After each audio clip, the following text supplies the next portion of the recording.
on va faire un petit point parce qu'on a une après-midi qui est un peu chargée. Le RER est interrompu pour le moment. On a le Stade de France, un gros match ce soir à 21h. En plus de ça, risque neigeux, demandez à tous les machinistes d'être vigilants. S'il y a quoi que ce soit, n'hésitez pas à venir vers moi et on fera ce qu'il faut pour que ça se passe bien. 24e 139.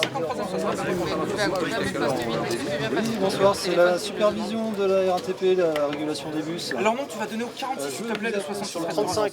J'ai un déclenchement d'AD. J'ai un camion de déménagement sur la ligne 43, Faubourg Saint-Honoré. J'ai un bus de bloqué, je vais devoir dévier la ligne. Ok, merci. La police a mis en place le périmètre de sécurité, donc respectez bien l'ordre de dévier le Stade de France, s'il vous plaît. La régulation, c'est l'exploitation d'une ligne de bus en temps réel. C'est un régulateur qui assure les départs des bus en temps et en heure, qui gère les déplacements de nos clients d'un point A à un point B. C'est un métier qu'on a créé à la RATP. C'est un vrai savoir-faire. Quand une ligne de bus circule d'une manière très fluide, c'est souvent parce que le régulateur a fait le nécessaire. Le 26. Oui, actuellement, on a une déviation en place sur le 353, donc tu ne desserviras pas le Stade de France. Au lieu de prendre le pont du Canal, tu iras sur Wilson pour récupérer ton terminus, s'il te plaît. Toutes les informations qui arrivent de l'extérieur passent par le superviseur.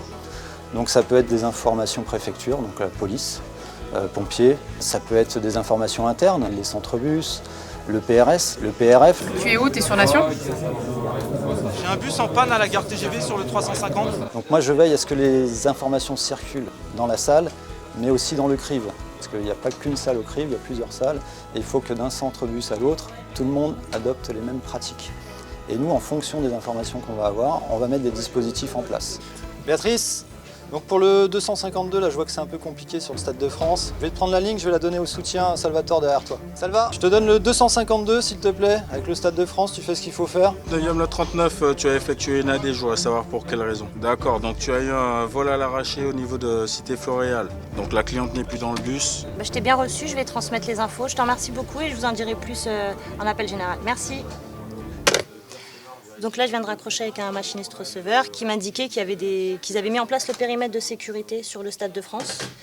Je vais en informer l'informateur voyageur ainsi que le superviseur pour qu'ils puissent mettre en place les déviations, les préconisations, etc. Et que surtout on puisse informer les machinistes. Mon interlocuteur privilégié, c'est le machiniste receveur. Donc je suis en lien permanent avec lui. Il est le centre de l'information. C'est mes yeux sur la ligne, les yeux de tous les régulateurs. Il nous informe de tout ce qu'il peut voir en temps réel. Et en fonction de ça, j'adapte mes manœuvres de régulation afin qu'on assure une continuité de service pour le client parce qu'il est au cœur de la régulation. Dans le sens inverse, c'est pareil, ils peuvent s'appuyer sur moi. Je suis un soutien puisqu'ils sont tout seuls à leur poste de conduite.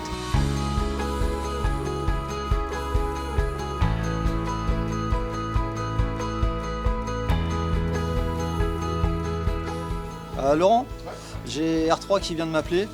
Donc pour le 170, les voies sont dégagées. Dans les deux sens, on peut reprendre. Ouais, tu peux renvoyer un Hoche sur le 170. C'est parti. Stationnant, c'est fini. Je te remercie. Mon métier, ça consiste à faire en sorte que le trafic ne s'arrête jamais. On pilote les bandes d'information voyageurs, on renseigne les AVE, les bandeaux lumineux dans les bus. On travaille en temps réel, toutes les perturbations inopinées, les interventions de pompiers, les rues fermées pour travaux, là il faut mettre en place des déviations et on travaille en temps différé. On anticipe sur les futures perturbations qu'on peut avoir par l'intermédiaire des centres qui nous communiquent les prochains travaux à venir. L'informateur voyageur, il est en capacité de voir quelle ligne passe à un endroit perturbé et d'interpeller les autres lignes qui sont concernées. Donc gain de temps, gain de réactivité et continuité du trafic. Donc là, on a le Stade de France, on voit toutes les lignes qui sont impactées sur le secteur, les perturbations. On a les deux lignes du RER, on visualise la voiture du secteur, on peut l'envoyer à tout moment sur le secteur pour nous confirmer si c'est vraiment saturé ou si on peut renvoyer.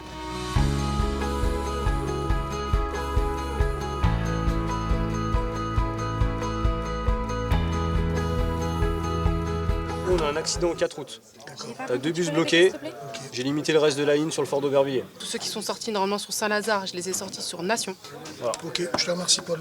Je t'en prie, courage pour ce soir. Merci. Les relèves sont calées avec un chevauchement, donc ce qui nous permet de passer les consignes aux services qui vont reprendre la main. On assure un service 24 heures sur 24, 7 jours sur 7. La plus grande fierté qu'on ait au quotidien, c'est de transporter surtout nos clients, quelles que soient les conditions de circulation ou météo, tout au long de l'année.